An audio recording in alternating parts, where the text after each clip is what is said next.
강혜신의 오늘의 미국.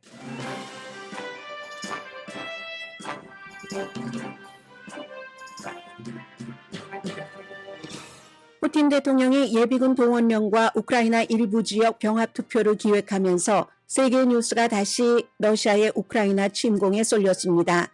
전쟁에서 가장 중요한 요소에 속하는 시간은 푸틴 편이 아닌 듯 보입니다. 젤렌스키 우크라이나 대통령의 유엔 연설은 러시아를 벌하라 였습니다. 미국을 비롯한 서방 세계 지도자들은 유엔에서 푸틴의 핵 위협을 강력히 비난합니다. 그러나 서방 세계는 사기등등한 우크라이나가 너무 나가는 것도 걱정합니다.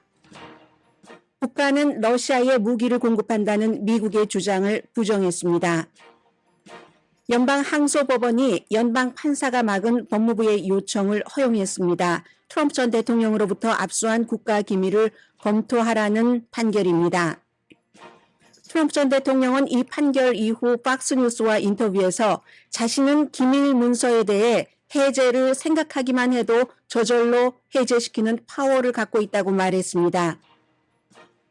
트럼프 전 대통령과 자녀들이 비즈니스 사기 혐의로 고소당한 것은 그의 대선 출마 불가능 여부가 달려있는 중요한 뉴스입니다.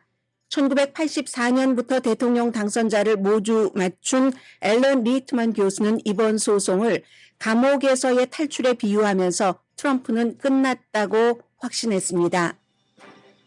연방준비제도는 어제 이자율 0.75%포인트를 인상하면서 앞으로도 또 올릴 시그널도 보냈습니다. 한국을 포함해 세계가 고통받게 됐습니다. 렌트비가 마침내 피크를 쳤다고 악시오스가 보도했습니다. 그러나 추세라고 보기에는 기간이 좀 짧습니다. 여러분 안녕하십니까? 오늘의 미국 강혜신입니다. 오늘은 오늘의 미국에서 앞으로 우크라이나 전쟁이 어떻게 될 것인가 하는 것을 좀 예상을 해볼 수가 있기 때문에 적어도 내년 초까지는 그 부분을 정리를 해드리겠습니다. 러시아의 우크라이나 침공은 먼 나라에서 일어나고 있는 전쟁이지만 에너지에서 시작해서 여러 가지가 또 뭐 한국 관계, 남북 간에 러시아를 대하는 것이 어떤가 하는 것까지 전부 우리에게 연관되는 뉴스이기도 하고 지금 일어나고 있는 세계사인데 푸틴의 입장에서 말씀드리자면 오늘 뉴욕타임스가 아주 그 표현을 적절하게 했다고 봤습니다. 배드에서 월스로 가는 길이다. 원래는 이 예비군 동원령을 5월 달에 내릴 예정이었지만 국내 여론도 만만치 않고 하니까 이제 어제 그제 내렸었고 지금 예비군 동원령에 대해서는 뭐 세계 모든 사람들이 공통적으로 생각하고 있는 거잖아요. 러시아에서도 회피하는 게 전염병이다. 우리 그 코비드-19 팬데믹이라고 얘기를 하는데 어떻게 하든지 젊은이들이 회피할 수 있으면 회피해야지 된다 하는 전염병. 그렇게 회피하면서 국가에 대해서 푸틴에 대해서 좋게 생각하지는 않겠죠. 그런 것을 막기 위해서 동원령을 내릴 때 이미 뭐 거부하면은 감옥에 가고 심지어는 시위도 러시아가 원하는 딱 그 방향의 시위를 하지 않을 경우는 시위한다고 감옥을 15년을 보내는 나라가 러시아 말고 또 어디 있겠습니까? 있을지도 모르죠. 한두 군데 나라는 그렇게 했는데도 불구하고 심지어 입영 통지를 받은 그런 그 예비군도 시위를 하다가 체포됐습니다. 한 38개 도시에서 적어도 1,300명이 체포가 됐는데 우크라이나를 침공한 이후에 가장 큰 데모였고 이 시위는 역시 감옥 안에서 감옥 밖에서 블라디미르 푸틴 러시아 대통령에 반대하는 제야 인사들이 시위해라 하는 것도 아주 큰 영향을 미치고 있습니다. 구글링을 러시아 청년들도 다 하죠. 구글링을 하는데 How to leave Russia 이게 이제 9월 20일에 엄청나게 그래프로 보면은 이렇게 아래에서 그냥 쫙 그 하늘로 올라가듯이 치솟는 것을 볼 수가 있습니다. 그러니까 몇 분 안에 갈 수 있는 나라 뭐 편도가 다 매진이 됐다는 거고 멀리 가지 못하면 적어도 우리가 몽골이라든가 러시아와의 국경 또 핀란드도 러시아와 국경을 맞대고 있으니까 그곳까지라도 간다 해서 가는 사람들이 굉장히 많습니다. 어기면 감옥에 가는데도 그렇게 시위를 하고 나라를 피해가고 해서 그런데 이 동원령이나 아니면 이번 주말에 있을 것으로 예정된 그 돈바스 지역의 두 군데와 또 한 군데 세계 최대의 원자력 발전소가 있는 곳, 그리고 또 한 곳 초기에 이 러시아가 점령을 한 이곳에서 주민 투표를 해서 우리는 우크라이나 소속이 아니야, 러시아야, 말하자면 크림반도 때 하는 것처럼 그걸 하는 이 두 가지가 다 성공하지 못할 것으로 봅니다. 그리고 핵을 쓴다고요? 핵도 전문가들은 아마 쓰지 않을 것이다라고 보고 있습니다. 그럼 먼저 첫 번째, 동원령이 이 푸틴에게는 왜 해결책이 되지 못하는가 하는 것을 전해드리겠습니다.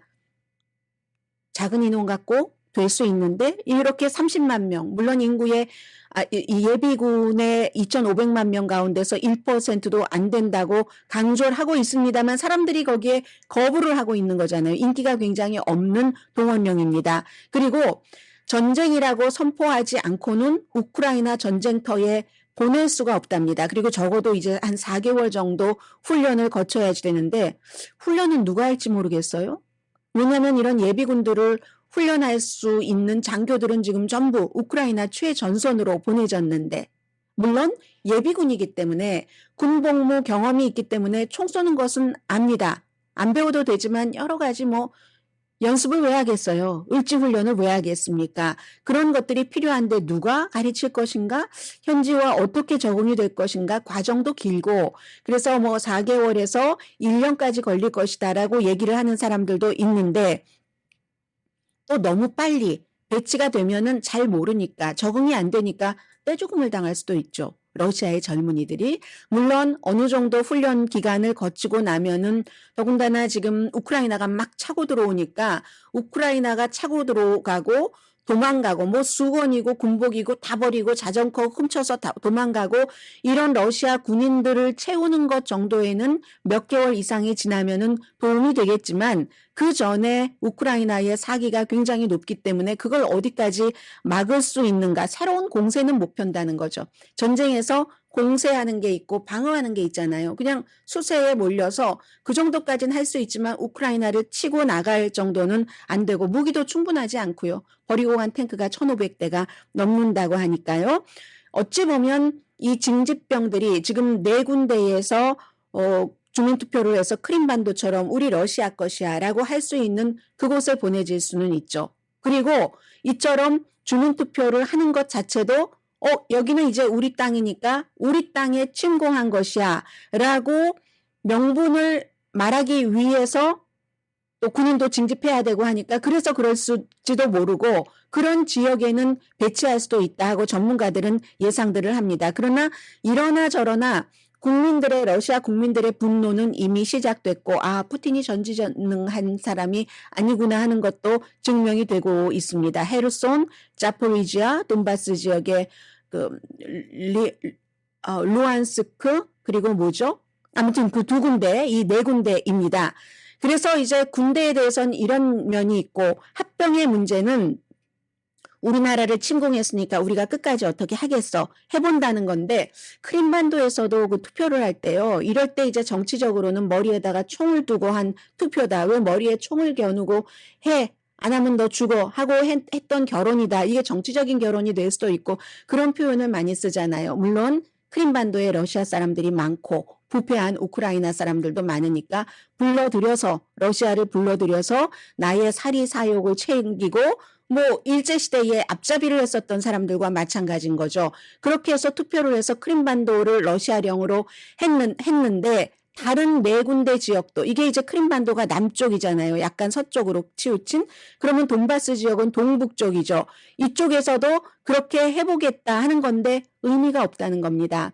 특히 이제 그 세계 최대의 이 원자력 발전소가 있는 주인 자포리아는 그 자포리아의 수도도 아마 똑같은 그 시 이름인데 그것조차도 컨트롤을 못하고 있습니다. 그 발전소 인근은 장악을 했지만 루안스크는 점령을 했지만 돈바스 지역에서 도네츠크는 점령하지 못했습니다. 아직. 그리고 또 중요한 것이 최근에 이줌이라는 곳을 우크라이나가 다시 탈환을 했다고 말씀을 드렸는데 이곳이 돈바스 지역으로 루안스크와 도네츠크로 뭔가를 사람을 보내고 무기를 보내는 수송로입니다. 이 수송로가 막혀 있기 때문에 점령한 루안스크조차도 그 점령 범위를 뭐 완전히 더 높인다던가 완벽하게 러시아 것으로 가져간다던가 하는 보장이 없습니다. 그래서 이제 루안스크도 약해질 수 있다는 얘기예요. 그리고 또 하나는 합병을 하고 나면 거기에 막 먹을 걸 많이 줘야 되잖아요. 러시아에 뭐 러시아 사람도 있어서 아주 심정적으로 뼛속까지 러시아 사람도 있지만 개인의 이득을 생각하면서 러시아에 손을 댔었던 사람들은 범죄 조직들도 많습니다. 그런 경우에 그런 사람들은 먹을 걸 줘야지 되니까 돈도 필요하고 러시아가 어떤 그 뭐 재정적인 정치적인 비용이 많다는 거잖아요. 그래서 이것도 완전히 성공하기 힘들다. 세 번째, 핵 위협도 푸틴의 핵 위협을 서방 세계에서 사실은 어제 그 바이든 대통령도 그랬고 많은 나라들이 비난을 하고 걱정을 하고 있지만 그가 핵을 쓸 것이라고 생각하는 것보다는 쓰지 못할 것이라고 생각하는 기운이 훨씬 높게 차올라 있습니다. 왜냐하면 블라디미르 푸틴은 2월 24일에 본인이 우크라이나를 침공하고 초지일관 해왔었던 얘기가 뭐 핵위협도 이번이 처음이 아니잖아요. 그러니까 본인의 입으로 이거 허풍 떠는 거 아니야? 진짜 그럴 수 있어? 라는 그 PS까지 붙이고 마는데 핵위협을 왜 신뢰하지 못하는가? 지금까지 계속 러시아 영토에 대해서 재래식 무기로 위협을 하면은 그러면 우리는 핵무기를 쓸 수도 있다고 주장을 해왔습니다. 우크라이나가 전쟁 내내 미사일로 크림반도 쪽 그 공격하는 것도 시도를 했고 그리고 러시아와 국경에 있는 쪽, 뭐 러시아 쪽으로 넘어갔다고도 하잖아요. 그랬지만 이 블라디미르 푸틴은 푸틴 자신도 핵을 함부로 쓸 수는 없다고 물론 이 세상 모든 일에 100% 확신은 없지만 그러나 분명한 것은 인기가 없는데도 동원령을 내리고 그리고 빨리 이제 서둘러서 이제 전쟁을 선포를 해야지 될 것 같아요. 아무래도 그래야지 이제 예비군들을 투입할 수 있으니까 그래서 이제 다른 지역에서 전쟁을 선포하기 위해서 우리 땅을 침공해서 우크라이나가 도네츠크나 뭐 루안스크 이런 쪽에 우크라이나군요. 뭐 러시아를 지금 침공한 거잖아라고 얘기를 할 싸울 준비가 됐다는 겁니다. 그러기 위해서 투표도 하고 상황 판단도 처음과는 달리 어느 정도 된 듯 보인다는 게 전문가들의 그 판단입니다. 처음에는 독재자 앞에서 쓴소리나 현실이 독재자가 원하지 않는 방향일 때 그것을 고할, 간할, 그것을 또렷하게 얘기할 수 있는 사람은 없습니다. 그러면 충신이죠. 독재자 곁에는 충신이 살아남지 못합니다. 그래서 이리저리 파악하지 못했던 것을 이제는 좀 파악을 하고 일단 싸워야지 된다라는 생각을 하는 것 같습니다. 어제 유엔에서 러시아가 그렇게 막았는데도 우리 유엔에 오지 않고는 연설을 할 수 없다는 룰에 따라서 그런데 지금 특수 상황이니까 볼로디미르 젤렌스키 우크라이나 대통령이 그 연설을 하면서 뭐라고 얘기를 했냐면 우크라이나에서요. 그냥 한마디로 처음부터 끝까지 러시아를 벌하라. 퍼니쉬 러시아라는 것을 강조를 했습니다. 그리고 어제 바이든 대통령도 얘기를 했죠. 안전보장이사회인데 이 안전보장이사회인 러시아가 이러이러한 일을 하고 있다. 그러면서 엮어서 이제 뭐 중국도 불투명한 어떤 군사적인 움직임을 하고 있고 북한도 유엔 결의안을 위반하고 있다라고 얘기를 했는데 이 바이든 대통령이 얘기를 한 것처럼 아니 어떻게 러시아는 안전보장이사회 상임이사국입니다. 비토권을 갖고 있습니다. 러시아가 비토권을 행사하는 것을 우리는 북한 이슈에서 많이 봤습니다.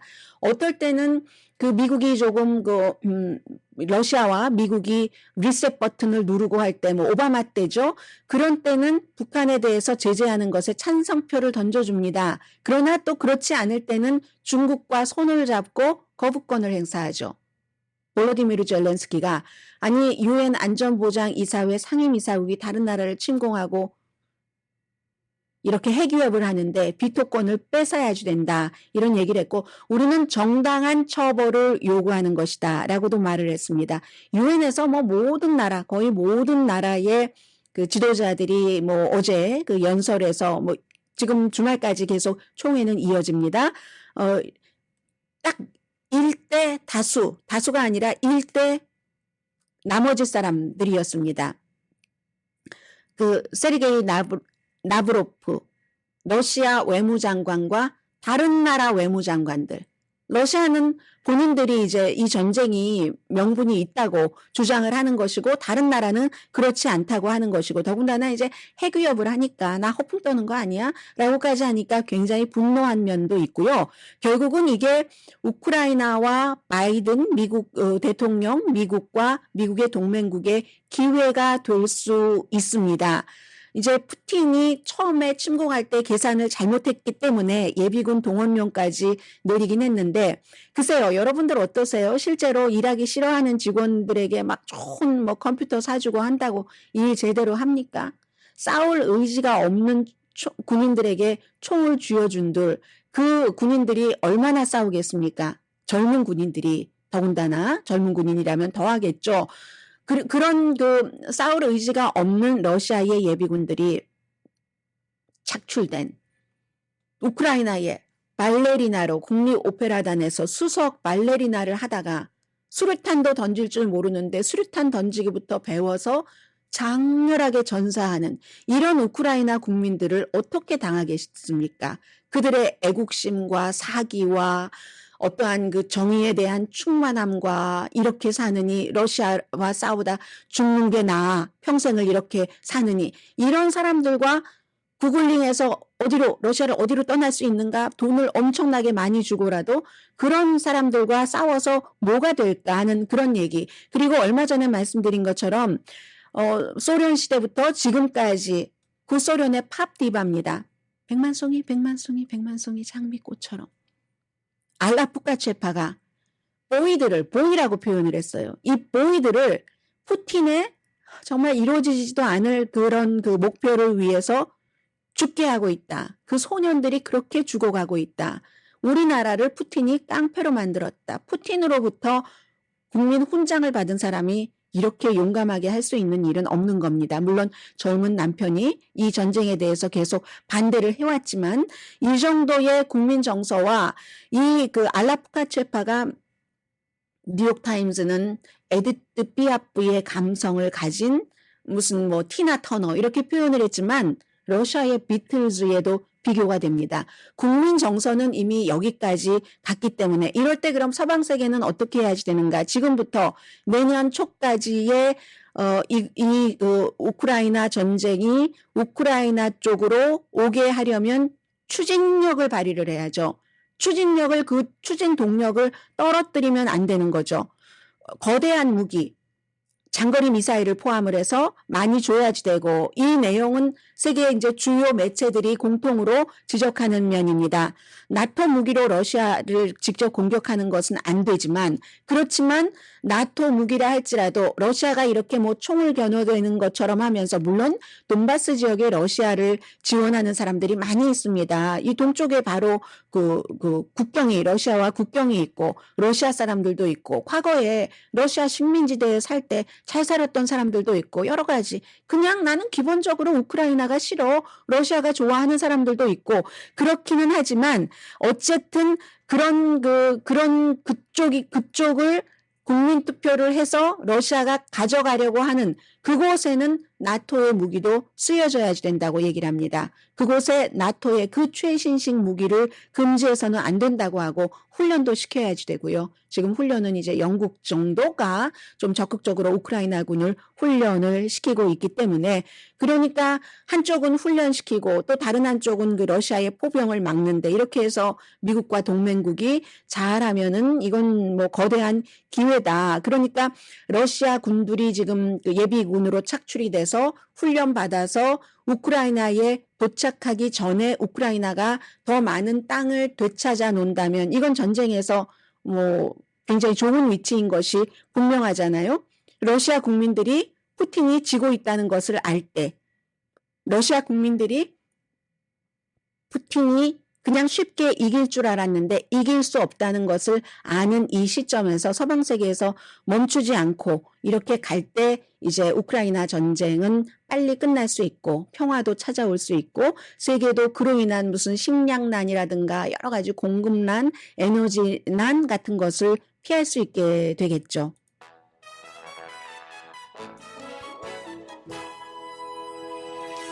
그런데 제가 이제 우크라이나 전쟁을 보면서 자꾸만 이제 한국전 같은 그런 뭐라고 하나요? 예전에 봤었던 것 같은 그런 생각이 드는 것은 우크라이나 내부에선 지금 또 어떤 일이 일어나고 있냐면요. 민족적인 비극이죠. 이 전쟁에서 다시 그 어떠한 지역을 탈환을 하면서 러시아군으로부터 탈환하면서 러시아군에 협조했던 사람 벌주기를 지금 강하게 하고 있거든요. 왜 한국이 한국전 일어나기 전에 제주 그 4.3 사태도 있었고 그때에 뭐 이념적이던 아니면 뭐 나의 애인이 뭐 빨치산이어서 그랬던 뭐 이런 그 사람들과 그 사람에 대한 한국의 어떠한 응징 같은 이런 모든 것들이 굉장히 한국과 지금 우크라이나는 많이 닮아 있다는 걸 저는 뉴스하면서 늘 느낍니다. 잠시 뒤에는 조금씩 이제 몇 년을 지지부진 끌고 오다가 이거 길이 보이는 건가? 하는 순간이 딱 되는 때가 있잖아요. 거저되는 건 아니죠. 그 전에 해왔던 모든 것들이 합쳐서 되는 건데 그런 일들이 몇 가지가 있습니다. 잠시 뒤에 뵙겠습니다.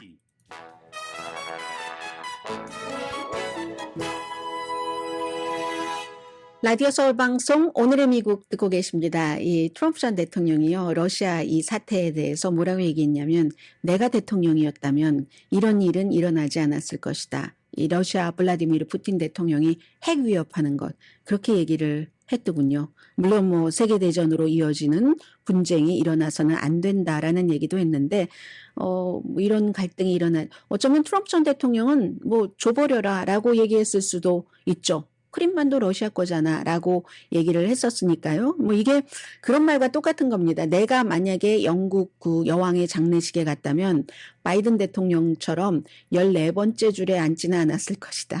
앞에 앉았을 것이다. 이렇게 얘기하는데 영국에서 뭐 미국 대통령을 무시해서 14번째 줄에 앉으라고 했겠습니까? 미국 대통령만 유일하게 처음부터 버스에 모든 나라 정상들이 와도 버스를 타고 셔틀버스 타듯이 이렇게 이동을 하도록 돼 있고 처음부터 미국에는 이제 미국 리무진을 타도록 뭐 비행기에 가지고 다니니까요 대통령이 그렇게 해서 미국에만 그 예외를 뒀었던 거고 바이든 대통령하고 윤석열 대통령하고 같은 그 14번째 줄에 앉았었고요. 그러면 왜 13번째까지는 왜 그러는가? 이게 장례식인데 미국 내의 장례식이면 당연히 미국 대통령이 맨 앞에 앉겠죠. 그러나 그리고 이제 가족들과 함께 영국의 가족들이 있잖아요. 가족들이 무슨 뭐 찰스 3세 왕과 누구와 아들과 이렇게만 있는 게 아니라 손주 손녀만 있는 게 아니라 엘리자베스 2세 여왕의 다른 나라의 혈족이 있죠. 왕족이 있습니다. 왕족들이 이제 가족이니까 가족이 많은 거죠. 앞에 앉고 아마 거기가 제일 첫 번째 프랑스와 영국과 그 계산을 하는 법들이 있잖아요. 이 군주제이기 때문에 여러 가지 프랑스도 왕궁이 있는 나라고 그렇게 해서 프랑스 대통령이 조금 앞에 앉은 것이고 아마 그런데 트럼프 대통령은 뭐든지 이렇게 내가 있었으면 안 할 거야. 그리고 또 이제 나라면 맨 앞줄에 앉았을 거야. 그러니까 이게 안 변하는 겁니다. 사람이. 취임식에 그 버락 오바마 전 대통령 때보다 사람이 덜 왔다고 어떻게 해서라도 더 많이 온 것으로 만들어내. 그리고 실제로 더 많이 왔다고 거짓말 치고 했었잖아요. 그래서 왜 트럼프 전 대통령 얘기를 이렇게 많이 해야지 되는가 하는 것은 이러한 트럼프 전 대통령이 아주 활기도 있어 보이고 하니까 다시 미국에서 대통령이 된다면 어떻게 될 것인가. 그래서 트럼프 전 대통령의 뉴스를 팔로우할 수밖에 없는 겁니다.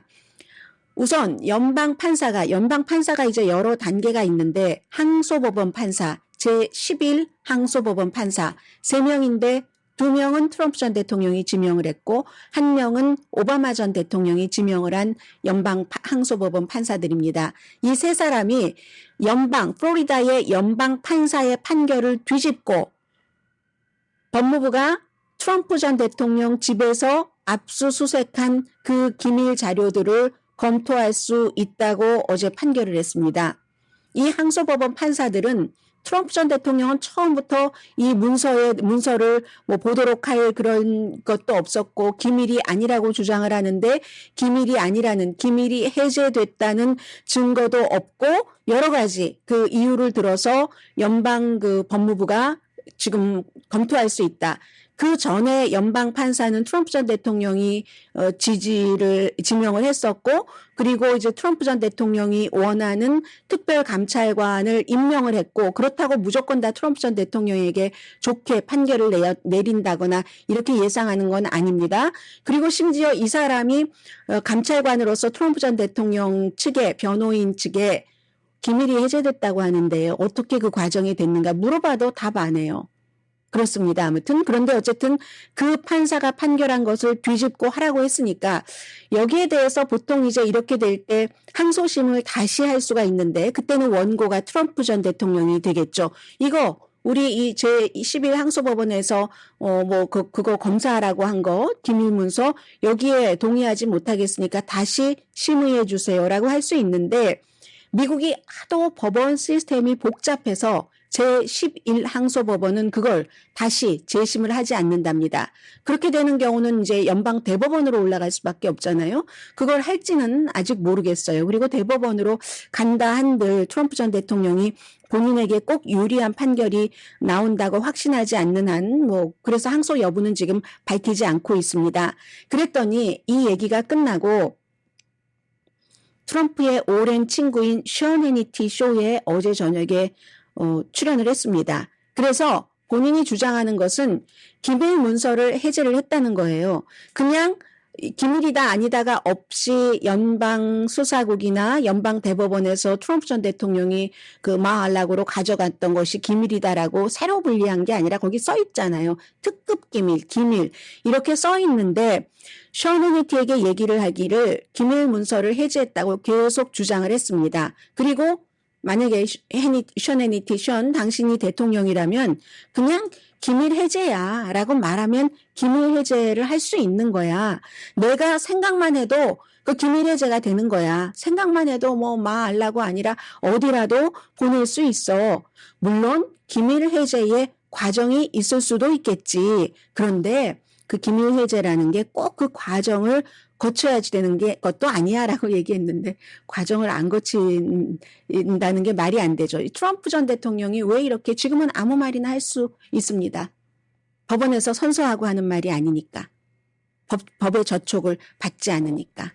이게 바로 부정선거였어 라고 주장을 했었던 트럼프 전 대통령의 법률팀이 언론 홍보와 법원에서 한 행동이 다른 것과 똑같은 겁니다. 트럼프 전 대통령도 기밀 해제했어.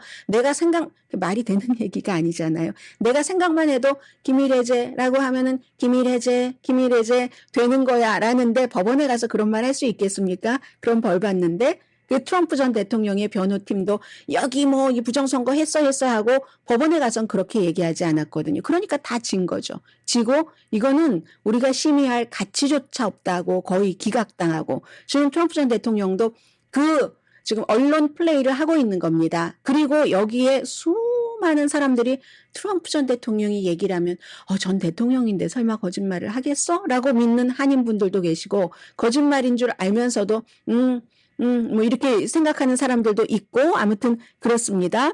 이게 이제 하나가 있고 또 하나는 어제 제가 전해드린다고 하면서 못 전해드렸습니다. 뉴욕 검찰이 트럼프 전 대통령과 3명의 자녀, 큰 자녀, 그러니까 첫 번째 와이프와의 사이에서 난 3명의 그 자녀를 함께 고소를 했는데 트럼프 전 대통령 회사인 트럼프 파운데이션 맞죠? 트럼프 파운데이션과 절도의 예술이다. 막 이렇게 표현을 했어요. 절도의 극치, 절도의 예술이다. 222페이지짜리인데 형사 기소하기 위해서 이제 그 국세청에도 이것을 보냈고요. 기본적으로 탈세, 융자 사기, 보험 사기, 재산같이 부풀려서 몇십억 달러씩이나 일상적으로 부풀린 놀라운 사기 수법이다 하고 고소를 했는데 이 점이 2024년도 대선에 나올 수 있는가 없는가 하는 것을 판가름할 수도 있다는 겁니다. 의사당 폭동 사건이나 아니면 이렇게 기밀 해제보다도 더 극복하기 불가능하다 하는데 선거판에 그는 돌아올 수가 없다. 대부분의 정치 분석가와 법 전문가들이 하고 있는 얘기인데 그는 끝났다. He's done. 이 얘기가 앨런 리트먼이라고 그 역사학 교수인데 어메리칸 유니버시티 워싱턴에 있는요. 그 역사학 교수인데 이 교수가 트럼프 전 대통령이 된다는 것도 아주 드물게 맞춘 사람이고 바이든이 이기겠다 하는 것도 맞춘 사람이고 1984년부터 지금까지 미국 대통령을 다 맞춘 사람이 한 얘기입니다. 어떻게 표현을 했냐면요. 지금까지 트럼프 전 대통령은 무슨 뭐 파산 뭐 4번인가 하면서 다른 사람 손에 입히고 본인은 돈 벌고 한 것도 있지만 그런 위기에서는 탈출했지만 이건 감옥에서 탈출하는 것과 같다. 감옥 탈출이 워낙 힘들잖아요. 그런데 그것도 감옥에서 탈출을 해야지 되는데 꼭 이걸 들고 나가야지 되는 짐이 너무 많다는 겁니다. 가방이 너무 많아서 그 많은 가방을 가지고 감옥에서 탈출을 할 수 있을까 확신할 수 없다. 그렇기 때문에 he's done. 그는 끝났다. 2024년도 선거에 나오지 못한다라고 얘기를 지금 현재로서는 이렇게 얘기하는 사람이 있다는 걸 말씀드리는 거고요. 또 트럼프 전 대통령의 해결사였고 개인 변호사였던 마이클 코헨도 마찬가지 이 교수와 비슷한 얘기를 했습니다. 트럼프 오가니제이션이네요. 파운데이션이 아니라 트럼프 파운데이션 아닌가요? 이 트럼프 파운데이션은 아마도 트럼프와 이렇게 될 경우 그 자녀들이 컨트롤하는 그 컨트롤권이 약화되겠죠. 그렇지만 한국과 마찬가지로 미국에서도 본인들이 뒤로 물러나고 회사가 완전히 해체되지 않을 가능성도 있죠. 뭐 쌍방울도 그렇잖아요. 회장 바뀌고 회장은 해외로 도주하고 이렇게. 그래서 물론 이 회사도 트럼프의 회사도 약해질 수 있다. 특히 이제 그 부동산을 관리하는 큰 회사의 통제권을 잃을 것으로 전문가들은 보고 있습니다. 그 밖에도 이제 뭐 조지아주의 선거에서 어떻게 그 선거 관계자들에게 영향을 미치려고 했는가. 이게 이제 특별 대배심이 아직도 조사를 하고 있고 거기에 대해서 그 선거 관리 담당자 가운데서 트럼프 전 대통령을 굉장히 지지하는 사람들이 뭔가 선거 자료를 다 이렇게 보여주고 하는 그런 이제 비디오 테이프 같은 것도 나왔기 때문에 뭐가 많이 퍼져 있으면 걸릴 것이 많으면 어디라도 걸릴 수 있는 확률이 높아지는 거죠. 그런데 지금 전문가들은 오히려 이 재정 문제에서 기소되고 수사받고 하는 과정에서 트럼프 전 대통령이 2024년도에 예비선거라든가 대선에 출마하기는 거의 불가능하다라고 보고 있는 사람이 있습니다. 그런데 이것도 또 지금까지 많은 어려운 것을 넘어왔던 것처럼 트럼프 전 대통령이 어떻게 극복할 수 있을지는 누가 알겠습니까? 그 시기가 지나가야지 아는 거고요. 잠시 뒤에는 어제 올라간 0.75% 이자율, 이게 꼭 미국에서만이 문제가 아니라 한국이라든가 영국이라든가 독일도 다 마찬가지고요. 뭐 달러 중심이니까 세계가 거기에 수출이 연결돼 있고, 그리고 이게 내년까지 그럼 어떻게 될 것인가. 오늘로서는 이게 이럴 것이다 저럴 것이다 하다가 이렇게 저렇게 안 되는 경우도 있는데 오늘로서는 대체적으로 이렇게 가지 않을까 내년 말까지라는 그림이 보여서 잠시 뒤에 전해드립니다.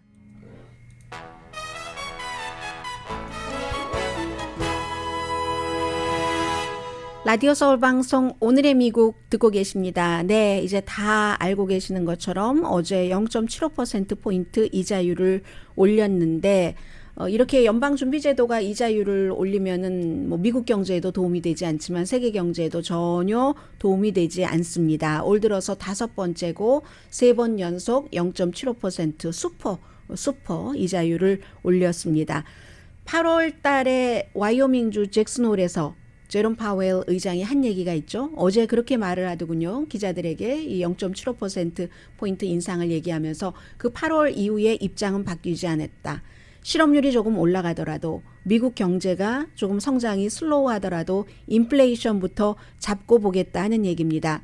일자리는요. 현재 실업률이 3.7%입니다. 아마 이렇게 나갈 때 올해 3.9% 연말에 한 3.7%에서 3.8%에서 3.9% 정도 되고 내년 말에 실업률이 한 4.4%까지 상승해서 그 4.4%가 2024년까지 연장될 것으로 그렇게 예상을 한다는 겁니다. 그러면 이게 막연하긴 하지만 전에는 한 뭐 6월 뭐 이때까지만 하더라도 미국의 실업률은 지금 3.7%인데 3.9%가 피크일 것이다 라고 예상을 했습니다. 그런데 4.4%까지 가게 내버려 둔다는 얘기예요. 뭐 융자할 때 돈 많이 빌릴 때 이자 많이 내야 되니까 덜 빌리고 그러면 뭐 투자도 덜하고 기업 사업 확장도 덜하니까 사람이 덜 필요하겠죠. 경제가 어느 정도 침체에 빠져도 인플레이션 2% 잡을 때까지 이렇게 얘기를 하고 있는데 2023년도 국내 총생산 성장이 6월 달까지만 하더라도 뭐 1.7% 정도 늘어나지 않을까 했는데 0.2% 늘어나서 내년에 전체적으로 아무튼 기본적으로 국내 총생산이 1.2% 성장이 될 것으로 보고 인플레이션은 현재 8.3%입니다. 그런데 이 8.3%가 예를 들어서 전쟁이라든가 우크라이나를 침공한 러시아의 전쟁이라든가 아니면 공급망 때문에 오는 게 아니라 서비스 분야에서도 지금 값이 다 올라가고 있잖아요. 이건 장기적인 문제라는 거죠. 팬데믹과도 이제는 어느 정도 벗어난. 그래서 현재 8.3%인데 올해 말까지 이제 이자율 2번 정도 더 올리고 5.4%로 내려놓고 2%가 되는 때는 2025년으로 보고 있는 겁니다. 지금 연준이나 전문가는 기준금리 올해 초보다 거의 0%였잖아요. 지금 뭐 3%에서 3.2%까지 했다가 3.8%로 됐는데 0.75% 올려서 2023년 내년 말까지 기준금리가 4.5%에서 4.75% 예상했던 것보다 역시 이것도 높아졌고요. 6월 달에 예상보다 1% 그 퍼센티지가 높아진 겁니다. 2007년 이후에 최고가 되는 거고요. 그리고 내년에도 아마 올해도 2번 더 있고 내년에도 1번 정도 이자율 추가로 인상할 것으로 예상을 합니다. 주식시장은 뭐 당연히 약세였고요. 어제도 그렇고 오늘도 약세인데 오늘 어떻게 되나요? 다우지수도 그렇고 S&P 500도 21포인트 내려가고 나스닥 지수도 뭐 별로고 다우지수도 별로고 그렇습니다. 그래서 이것은 어찌 보면은 투자가들에게 다우지수가 지금 42포인트 어제 워낙 내려가서 주식 사지 말라는 뜻인 것 같다라고 표현을 한 뉴욕타임스 기자도 있습니다. 달러 가치가 중요한데 이달 들어서 2.5%가 올랐고 올해 16%가 올랐습니다. 달러 가치가. 그럼 미국의 이같이 빠른 금리 상승으로 더 안전한 곳 하면서 달러 채권으로 가면은 국제 경제가 굉장히 감당하기가 힘들어집니다. 달러 대비 그 나라들의 화폐 가치가 하락하기 때문에 특히 한국처럼 뭐 수출하고 수입하는 것이 많은 부분을 경제를 차지를 하고 있을 때는 수입할 때 그 문제 때문에 처음으로 지금 1,400원 넘었다고 하잖아요. 달러당 그게. 그래서 올해 말에 1,500원 갈 수도 있다고 하는데 그러면 이제 금리 인상을 따라서 할 수밖에 없고 스웨덴도 최근에 기준금리 1% 인상했고 영국의 영란은행도 0.75% 인상했고 채권 수익은 뭐 굉장히 올라가고 있어서 10년 만기 국채 수익률이 최근 며칠 동안에 3.5%가 올라갔습니다. 거의 뭐 2010년 초 그 수준이고요. 지난 한 달 사이에 독일하고 한국은 10년 만기 국채 수익률이 0.6% 이상 올랐습니다. 영국에서도 거의 1% 이상 올랐거든요. 한국이 굉장히 위협적인데 원화 하락을 막으려고 이제 예비비 같은 것을 풀고 연준과 달러 수합 라인 다시 관심을 갖고 있고 뭐 일본도 마찬가지입니다. 1990년대 이후 처음으로 엔화 조정하는 것에 개입을 하기 시작했고요. 아무튼 영국도 금값은 올라가고 파운드 가치는 내려가고 이만저만한 세계적으로 미국의 이자율 인상은 미국 내부를 넘어서 그렇게 많은 영향을 미치게 됩니다. 정부들은 지출을 줄일 것이고 그리고 마켓은 아주 차갑고 민간 투자도 차가워질 것이고 그래도 연준 의장은 할 일이 아직도 많다. 더 많이 올릴 것이다. 라고 얘기를 하면 그때까지 미국이 다시 내리기 전까지는 미국의 경제도 그렇고 세계도 함께 고통을 받아야지 된다는 겁니다. 일부 보도에서는 어디서는 아니 미국이 지네만 살자고 이자율을 저렇게 올린다고 하는데 미국도 이자율 올리면은 앞서 쭉 말씀드린 것처럼 경기 성장률 줄어들고 실업률 올라가고 다 합니다.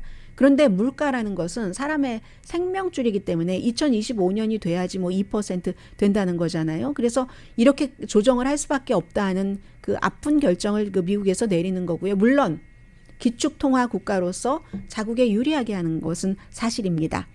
아무튼 지금 렌트비가요. 모기지 이자율이 뭐 6% 지금 훨씬 넘어갔으니까 그러니까 주택시장이 지역에 따라서 부분적으로 둔화되는 건 사실입니다. 그렇지 않은 곳도 있지만 이미 예전에는 뭐 한 적어도 10% 이상 리스팅 부르는 값보다 더 줘야지 돼 하면 지금은 부르는 값보다 평균 6%는 깎아야지 돼 이렇게 나올 정도가 되는데 렌트비가 1년 상승하다가 완만해지고 있다는 겁니다.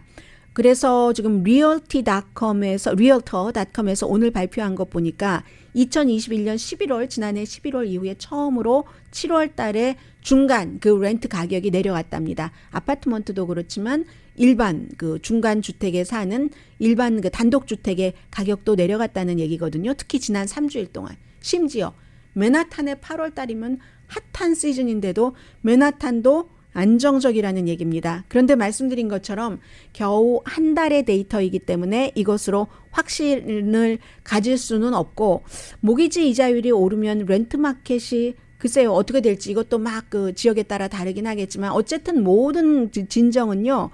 경기가 침체했다가 또 안정에 들어가고 이럴 때 모든 그 시장값이 안정적으로 재형성이 되겠죠.